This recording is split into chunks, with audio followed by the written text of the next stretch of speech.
O ano está terminando, o ano está acabando. Já foram 11 dos 12 meses e hoje começou dezembro.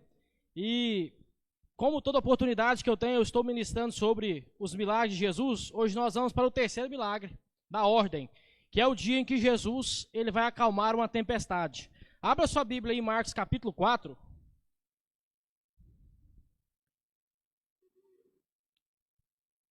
A partir do versículo 35 até o 41. Marcos capítulo 4, versículo 35 ao 41.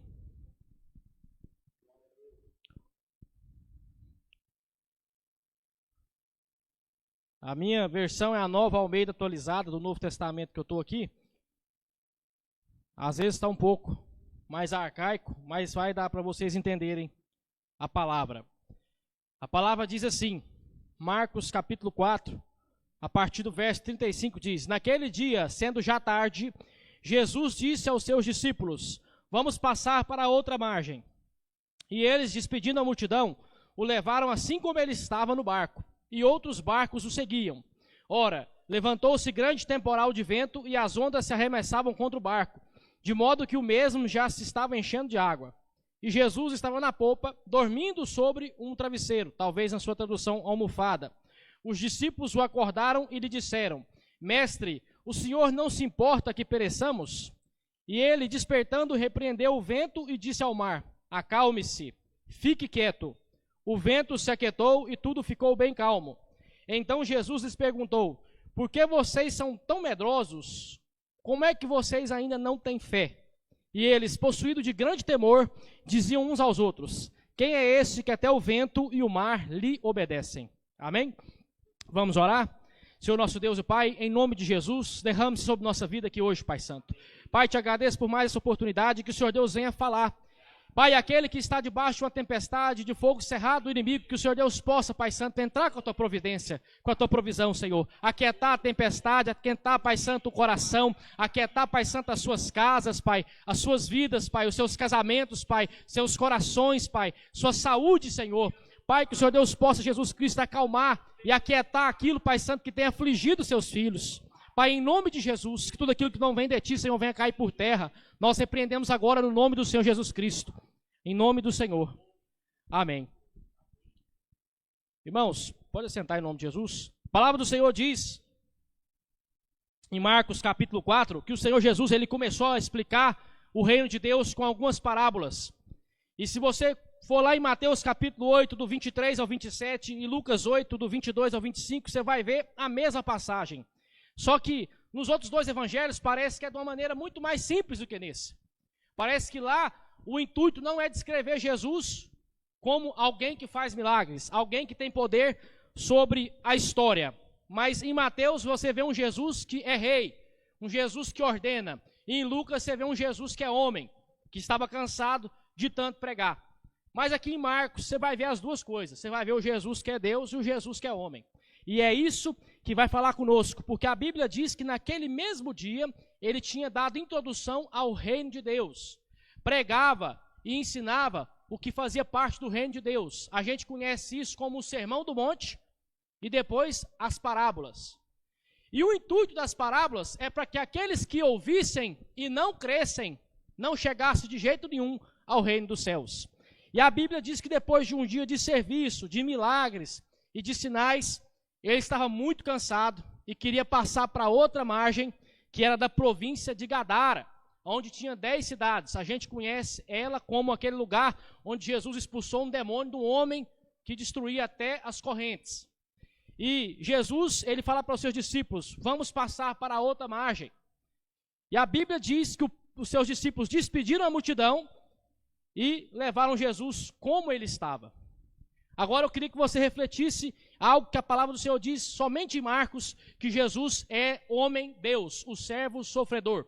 A Bíblia diz, e é o primeiro ponto que eu quero trazer para você, que Jesus, ele passou para o outro lado para se desvencilhar da multidão, para ficar separado do povo, porque ele precisava de descansar, e em segundo lugar, ele precisava de tempo com Deus. Apesar de Jesus ser Deus, ele precisava de tempo com o Senhor, porque ele ainda era um ser humano de carne e osso como eu e você.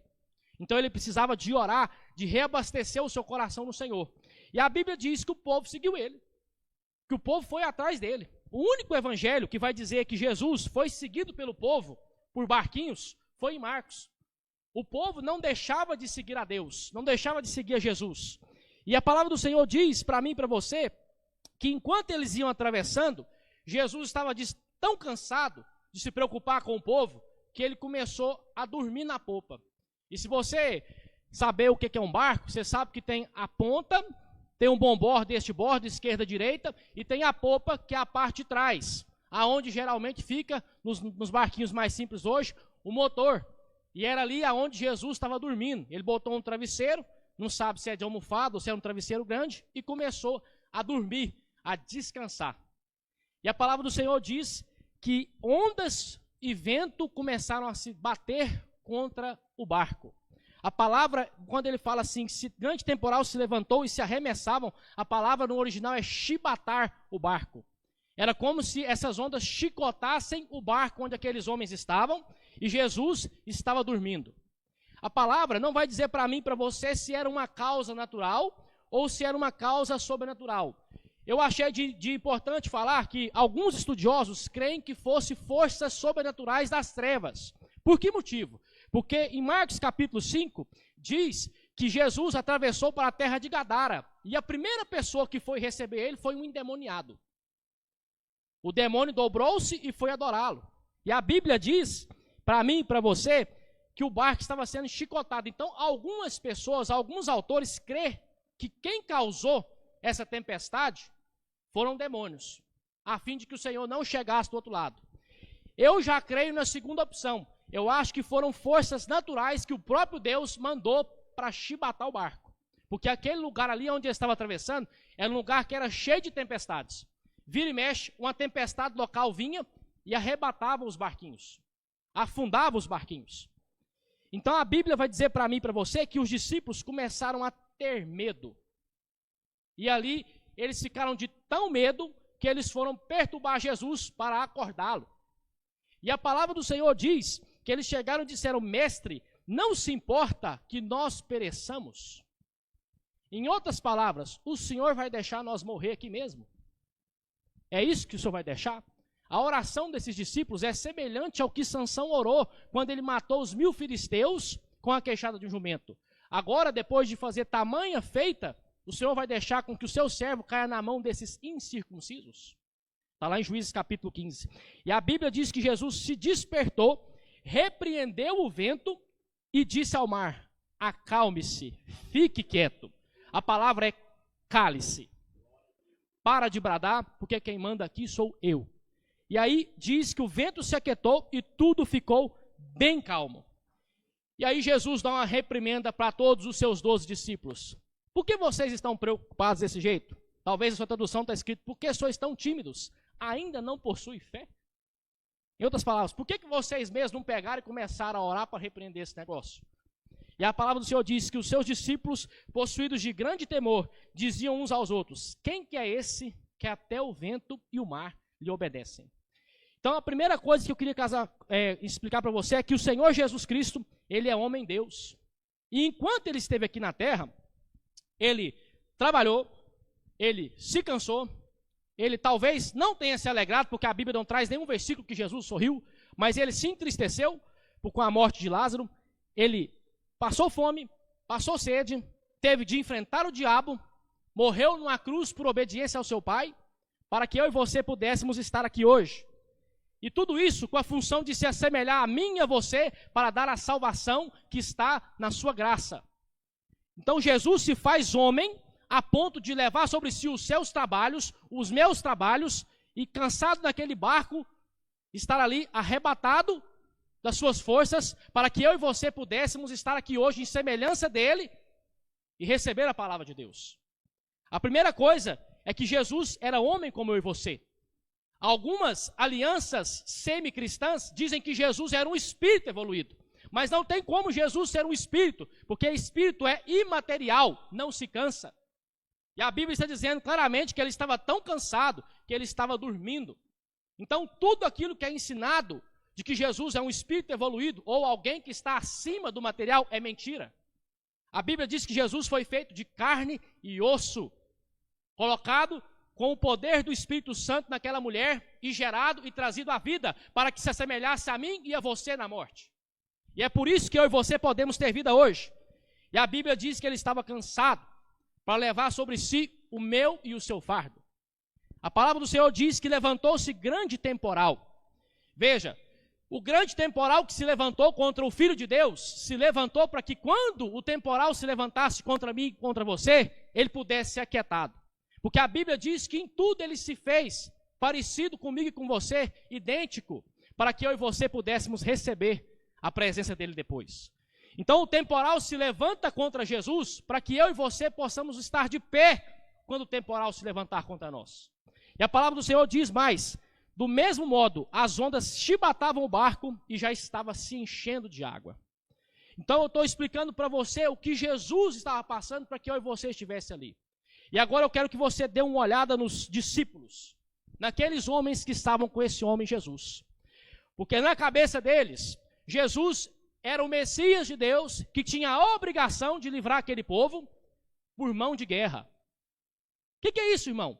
Ele tinha a obrigação de chegar e exterminar o povo de Roma com os seus poderes e colocar Israel de volta na primeira posição. Mas a Bíblia diz que não é assim que o negócio funcionava. E Jesus diz: eu vim para morrer na cruz. Eu vim para lhes dar salvação. Não é desse jeito que vocês estão pensando. E os seus discípulos, então, talvez muito arrochados por conta da situação, vendo que não tinha como se escapar dali, a palavra diz que esses homens se desesperaram. Só que, meus irmãos, nós estamos falando de Marcos capítulo 4, aonde Jesus já tinha expulsado o demônio, aonde Jesus já tinha curado o cego, aonde Jesus já tinha limpado o leproso, e os seus discípulos ainda tinham dúvida de quem Jesus era. E pode acontecer comigo e com você. Eu e você, nós não estamos livres disso. Porque muitas das vezes a aflição que nos vem, ela vem justamente nas áreas onde nós não temos capacidade de controlar por nós mesmos. Esses homens não tinham capacidade de controlar o vento e nem o clima da chuva, e nem as águas que batiam. Então esses homens se desesperaram. Será que esse homem realmente que nós cremos, ele é Deus? Porque afinal de contas, o barco vai afundar. E não é exatamente assim que acontece conosco muitas das vezes? Porque se eu estou no barco de Jesus, por que meu barco está afundando?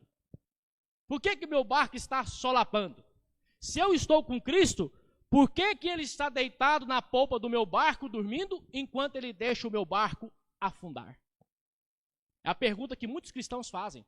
Porque, como disse o pastor na pregação dele, às vezes Deus ele está fazendo-se de surdo. Mas ele não está se fazendo de surdo.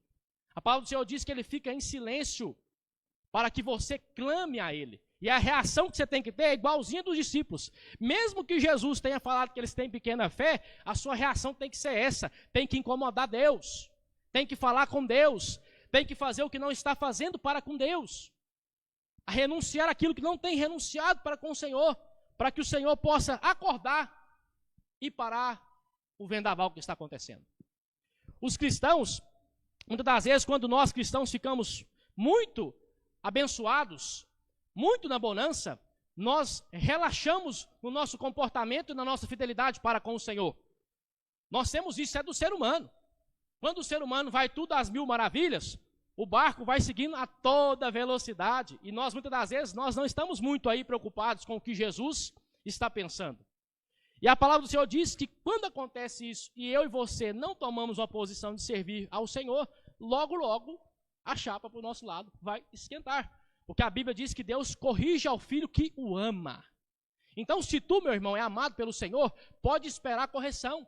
Pode esperar que o Senhor traga algo para você voltar-se para Ele.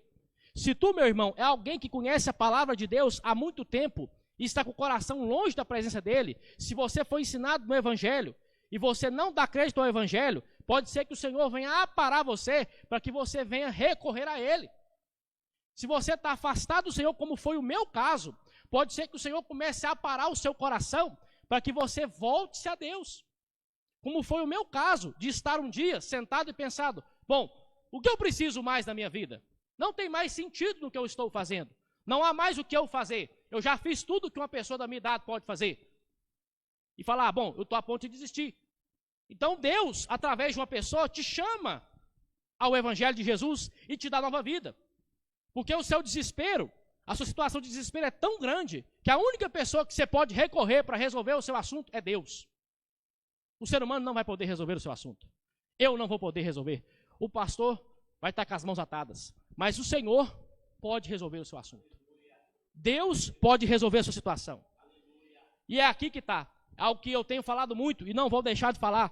A Bíblia diz que os discípulos chegaram e acordaram ele. Eu já imagino Pedro descendo, né, aquele empurrão na cabeça de Jesus. Acorda aí porque o barco vai afundar. Não te importa que morramos? Nós vamos morrer, cara. O negócio é sério aqui. Você vai deixar nós morrer? Com esse tanto de poder que você tem, com essa autoridade que você tem, com essa pregação que todo mundo fica com medo de você vai deixar nós morrer aqui mesmo? E aí Jesus é ter levantado como quem toma um susto, mas já sabendo o que estava acontecendo. E ele vira para o vento, repreende o vento. E aí ele acalma o mar. Então, orar ao Senhor e incomodá-lo. É um tempo, a Bíblia diz em 2 Timóteo 3, aula de domingo, que é um tempo trabalhoso, onde os cristãos eles sofrem muitas opressões. E o jeito de desoprimir a opressão é orar. O jeito de empurrar o inimigo para trás é orar. É incomodar aquele que pode fazer. É incomodar aquele que pode levantar-se e repreender o vento e o mar. E muitos desses ventos e mares são dentro dos nossos corações. Dias conturbados, dias problemáticos para nós.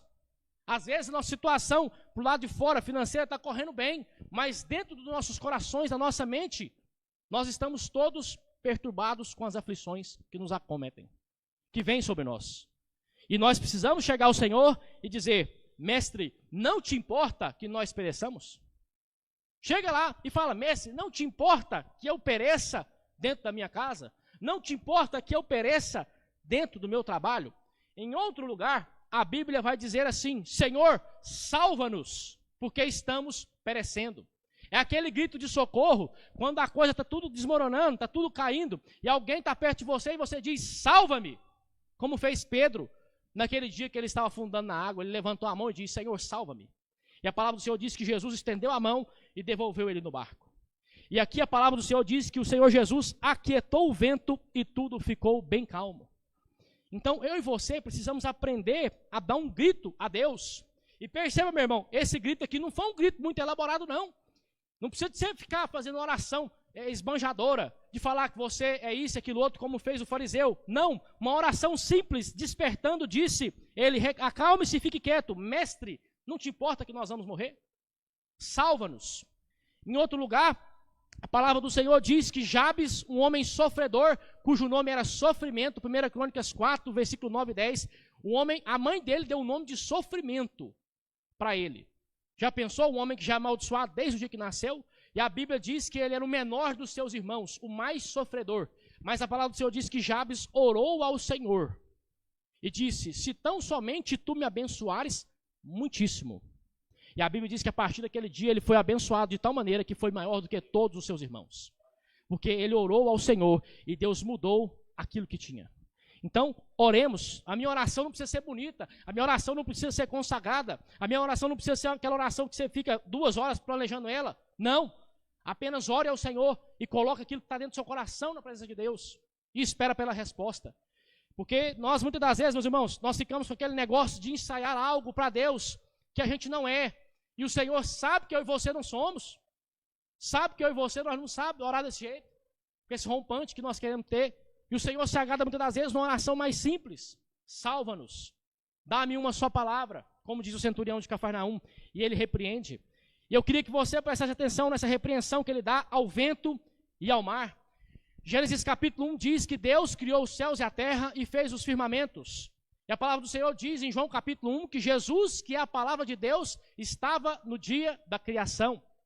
E ele vai mostrar para mim e para você que ele é o mesmo Deus que criou os céus e a terra no dia em que ele para o vento e o mar, que ele mesmo criou.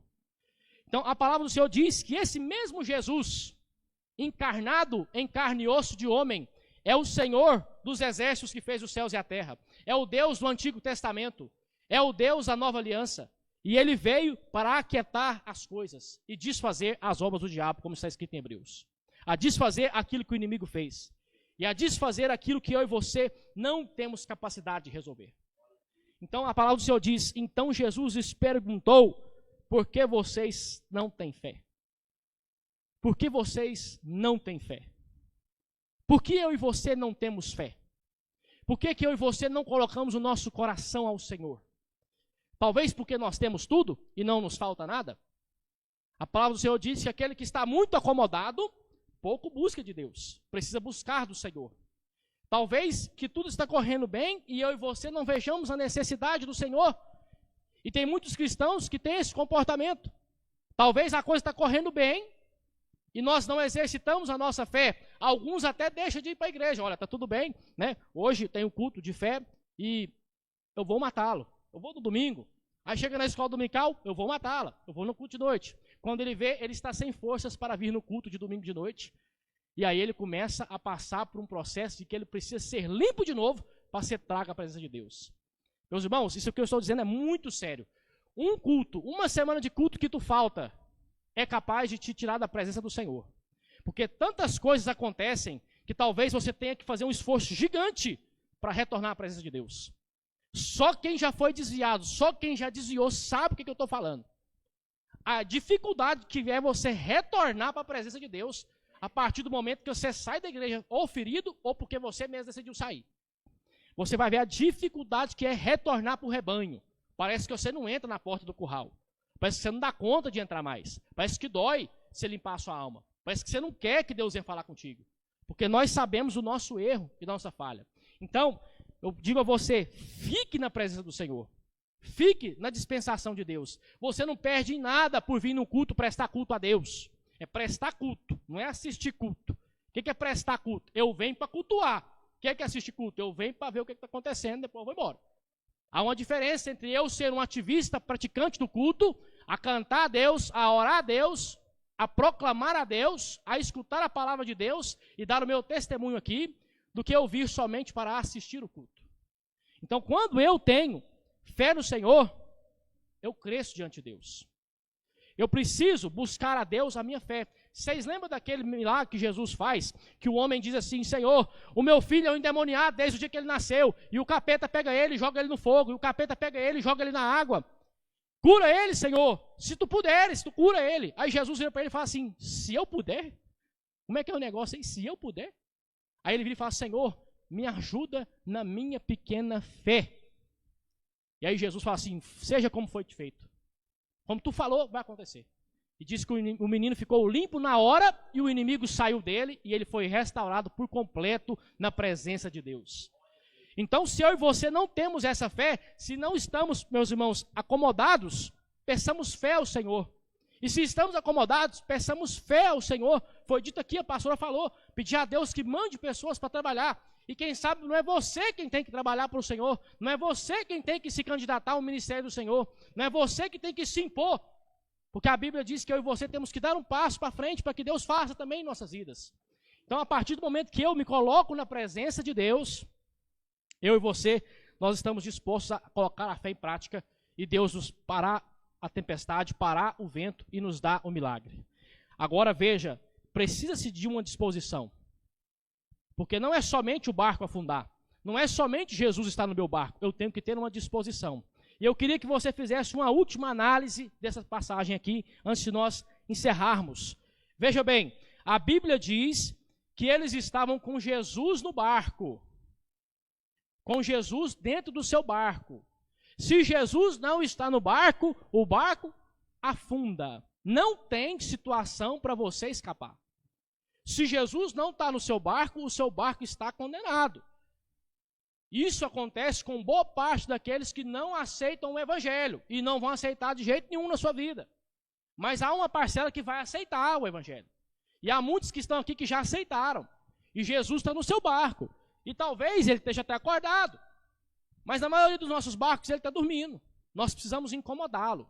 E eu queria que você fizesse uma reflexão, que é melhor você ter Jesus no seu barco dormindo do que estar num barco que não possui Jesus nenhum. É melhor você ter um Jesus no seu barco que está descansando na popa, que você pode gritar por socorro para ele e bater a trombeta para ele poder parar o mar, do que você estar num barco que não tem Jesus nenhum. Meus irmãos, faz toda a diferença na vida de um ser humano ter a rocha para você estar em cima dela. Jesus, quando ele termina o Sermão do Monte, ele diz: o homem e a mulher que escuta as minhas palavras e pratica é como alguém que fez uma casa em cima da rocha. Vem o vento, vem a chuva, vem a tempestade e bate contra a casa e a casa continua de pé. Então, só tem como eu e você continuar de pé se nós estivermos no barco que tem Jesus. E aqui é a vantagem de ser cristão. Aqui é a vantagem de ter Cristo, porque a Bíblia diz que pode passar céus e terra, mas a palavra de Cristo não passa. E aquele que prometeu é fiel para nos cumprir. Como que ainda não temos fé? Como que ainda renegamos a fé? Peça, Senhor, aumente a minha fé. Senhor, dê-me maior fé na tua presença. Dê-me maior fé na tua graça, no seu Filho, no seu Espírito, para que eu possa ver a tempestade parar. Para que eu possa contemplar Deus fazer algo na minha vida. E eles, possuídos de grande temor, quando Deus fizer algo na sua vida, fique possuído de grande temor. Fique possuído de grande expressão de temor. Esses tempos para trás, quem é mais íntimo nosso sabe, e eu fiquei de muito grande temor do que é a capacidade de Deus fazer quando você dobra os seus joelhos em oração. Por alguns dias, eu mais a minha esposa oramos. Ela jejuou e orou por 1, 2, 3 dias, estou certo? E buscou a presença de Deus e colocou nas mãos de Deus que nós não queríamos mais viver de aluguel. Chega! E aí um dia, para encerrar meu discipulado, o pastor Natanael chegou lá em casa e foi contar a história do Moisés. O Moisés era o Fusca que ele tinha e o Fusca estava dando trabalho para ele. E um dia ele orou, e olha só como é que Deus faz na vida da gente. E um dia ele orou e falou: Senhor, eu não quero mais isso. Eu lembro direitinho que ele falou: eu não aguento mais isso na minha vida. Eu não quero isso mais para mim. E quando ele falou aquilo, parece que aquela palavra ela entrou dentro do meu ouvido. E ela não saía mais. Eu não falei nada para ele. Ela não saía mais. E eu falei: Senhor, eu não quero mais esse negócio para mim. Eu não quero mais gastar um dinheiro que vai e não volta para mim. Eu falei: agora é minha vez de jejuar e orar. E eu fui para a batalha. Fui orar. E aí, meus irmãos, nós, naquela ânsia de querer observar alguma coisa, ver alguma coisa, nós fomos, né, a Mayara foi vendo ali várias postagens do pessoal e nada. Nós fomos num lugar e nada. E nada de Deus abrir a porta e nada. E aí eu tinha um rapaz que era amigo nosso, que mexe com construção e tudo mais, e a Mayara falou: por que você não manda mensagem para ele? Aí eu fui e mandei. Ele falou: olha, cara, eu não tenho casa, mas eu conheço um cara que tem. E ele está vendendo baratinho. Ele está vendendo no jeito para Deus te abençoar. Ele não falou isso não, mas eu entendi que era no jeito. E aí eu falei: então vamos lá, né? Pegamos a família e fomos. E ali, no primeiro momento, eu agi e falei assim: Senhor, esse negócio aqui é para mim? Esse negócio aqui é para mim mesmo? Deus falou assim: não sei, é. Eu falei: então é para mim. É para mim. E ele falou assim: vamos fechar o negócio? Eu falei: é para hoje. Para agora. E fomos com a cara e com a coragem. E Deus nos abençoou. E deu certo. E pela fala do pastor Natanael, que entrou no meu coração, os jejuns da minha esposa e nossas orações, o milagre veio. A tempestade do aluguel, nunca mais. Aleluia. Glória a Deus. A tempestade, nunca mais. Em nome de Jesus. Amém? Aluguel agora só para receber. Amém? E assim, eu estou contando para os irmãos porque aquilo que foi feito, que foi orado e consagrado na mão do Senhor, aconteceu. E aconteceu de forma até rápida. E eu trago como exemplo o que minha esposa fez de jejum e de oração e o que o pastor falou para mim. Porque o que ele falou para mim fez total diferença. Eu cheguei ao Senhor e falei: Senhor, se deu certo o pastor, vai dar certo para mim também. Falei: Senhor, não quero mais. Chega desse negócio. Eu não aceito mais. E meus irmãos, foi como que tirasse um fardo das minhas costas. Pá. E eu nem tinha comprado nada. Tirou um fardo das minhas costas. Eu falei: glória a Deus. E aí a tempestade passou. E aí a bonança veio. E agora eu já estou preocupado com o outro lado, porque quando vem a bonança nós temos que vigiar e orar, para que nós não entremos em tentação. Porque quando a bênção é grande demais, quando a coisa que Deus nos dá é grande demais, o crente tem aquela vontadinha de dar uma, né? E nós precisamos vigiar e orar os nossos passos, para que nós não venhamos a achar que é nós mesmos que estamos fazendo. Porque no fundo, eu e você faz muito pouco. Deus é quem faz o mais pela minha e pela sua vida. Amém? Então eu te convido hoje a orar e a pedir ao Senhor que entre na sua vida e que venha parar a tempestade que você está passando e que você venha colocar e falar: Senhor, não te importa que nós pereçamos? E Ele vai apaziguar a tempestade para mim e para você. E quando Ele apaziguar o que nós estamos passando, que eu e você lembremos desse Deus que fez o impossível por nós. Esse Jesus que fez o impossível, faz o impossível e vai continuar fazendo até o dia do seu retorno. Amém? Que nós possamos orar agora em nome de Jesus. Coloque-se de pé. Vamos estar fazendo uma oração com vontade, com poder, como esses homens fizeram. A oração do desespero, a oração daqueles que precisam receber algo da parte do Senhor.